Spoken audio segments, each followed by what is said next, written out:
Casino at Citi Field got a big thumbs up from State Senator John Liu today. This came as the Queens Democrat, Mets owner Steve Cohen, and Hard Rock International committed to a new separate project they say will revitalize the Flushing waterfront.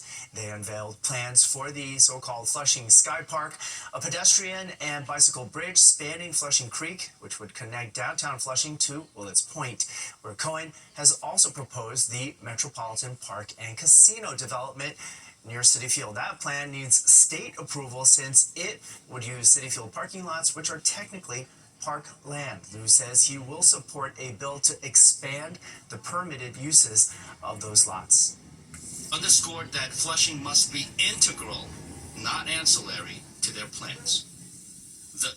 Our discussions have yielded their commitment to secure funding, both public and private, and all regulatory approvals needed to build the Flushing Sky Park. And there are critics of that $8 billion casino plan. They say it will fuel gambling addiction, push out families and small businesses, and damage the environment.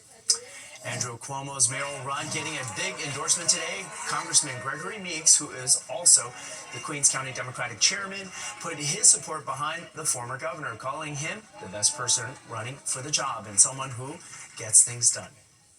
We come together to support a man that has a proven track record of delivering results and a clear vision for the future. Recent polling from the Democratic polling firm Honan Strategy Group shows Cuomo leading the race among likely Democratic primary voters with 41%. Mayor Adams has 6%. Senate Majority Leader Chuck Schumer stepping out in front of news cameras for the first time since his decision to support the Republicans' spending bill, drawing criticism from his fellow Democrats. Fox 5's Stephanie Bertini has more on what he's now saying about his decision. I knew I'd get some flack.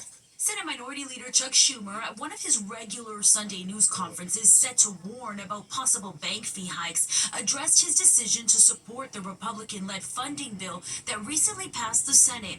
In doing so, it avoided a government shutdown. The CR bill was bad, but shutting down the government would have been 20 times worse.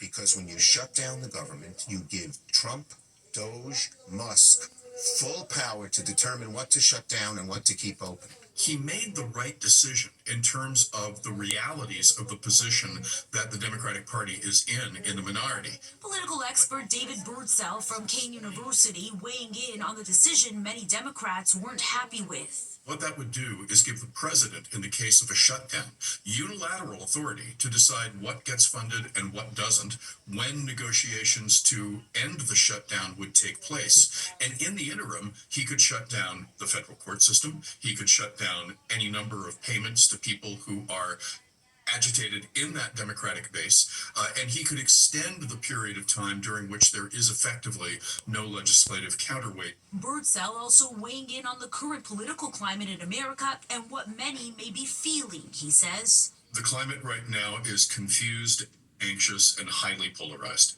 Since President Trump took office for the second time, there have been many changes. This administration has now issued more executive orders in its first 100 days than any prior administration in U.S. history. Senator Schumer offered details that prove, in spite of recent scrutiny, he stands with Democrats. The fight begins this week in the budget.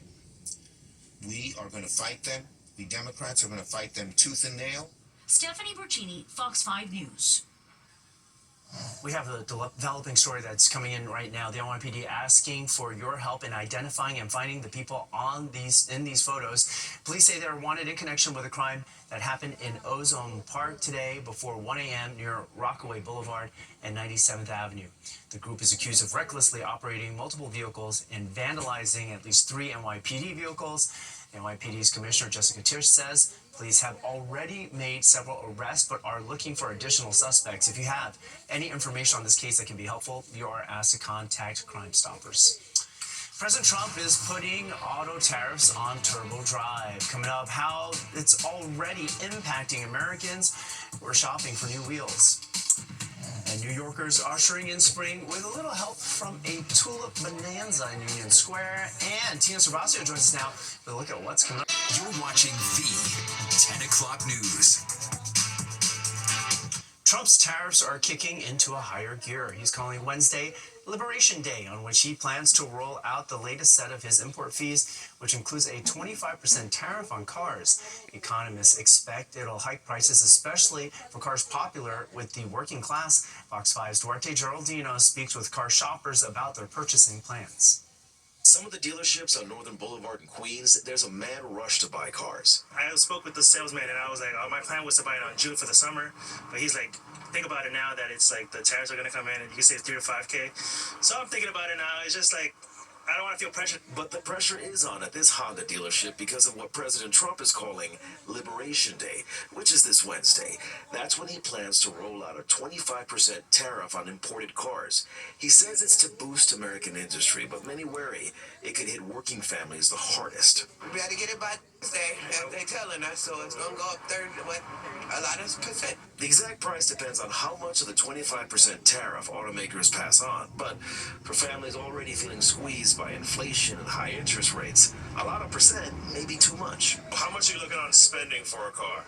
Not an arm and a leg. She's looking for an entry-level car under $30,000, but most cars in that price range are built overseas. By week's end, experts say a $25,000 car could cost $6,000 more. That, plus expensive financing, could push more buyers into the used car market, sending pre-owned prices higher too. On Sunday, when President Trump was asked if he cared about the effect these tariffs could have, he told NBC's Meet the Press, "No, I couldn't care less, because if the prices of foreign cars go up, they're going to buy American." So even if you're not in the market for a new car, these tariffs still might affect you. Let's say you own your car outright, no more payments, but you need a small repair. Well, car parts that are made overseas are still subjected to these tariffs, so that job you budgeted $1,000 for, it might cost you $1,250. But here on Northern Boulevard and on Main Street, this isn't just about buying American. It's about what regular people can actually afford.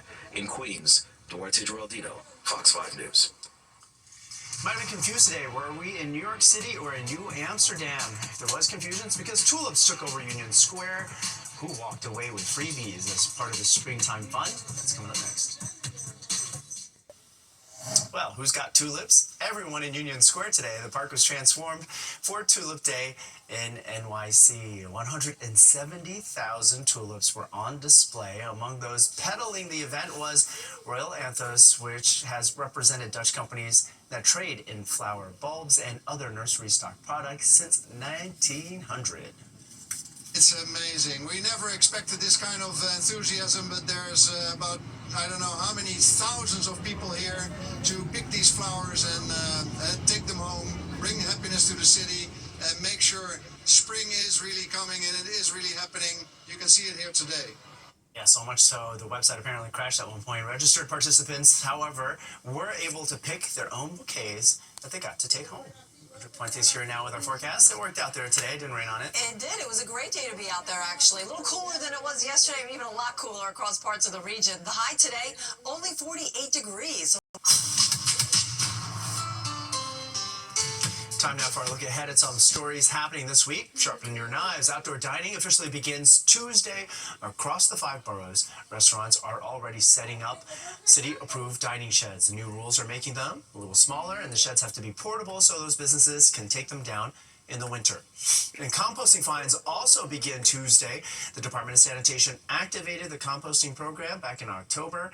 New York City residents now are required to compost food waste or face fines. Buildings with up to 8 units will be hit with a $25 first-time offense, while the third offense is $100. For buildings with 9 or more units, the cost starts at $100 per fine and goes up to $300.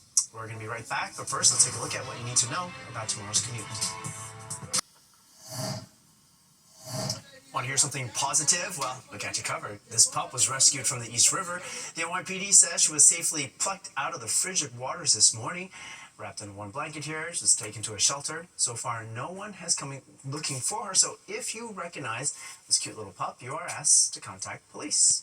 And that does it for us tonight. You're all caught up for the week ahead. If you've missed any part of the 10 o'clock news, you can always catch an encore on our free streaming app, Fox Local. Just scan this QR code on your screen to download the free Fox Local app on your phone, where you can then stream our newscasts anytime. Stay with us. Sports Extra with Tina Cervasio starts right now.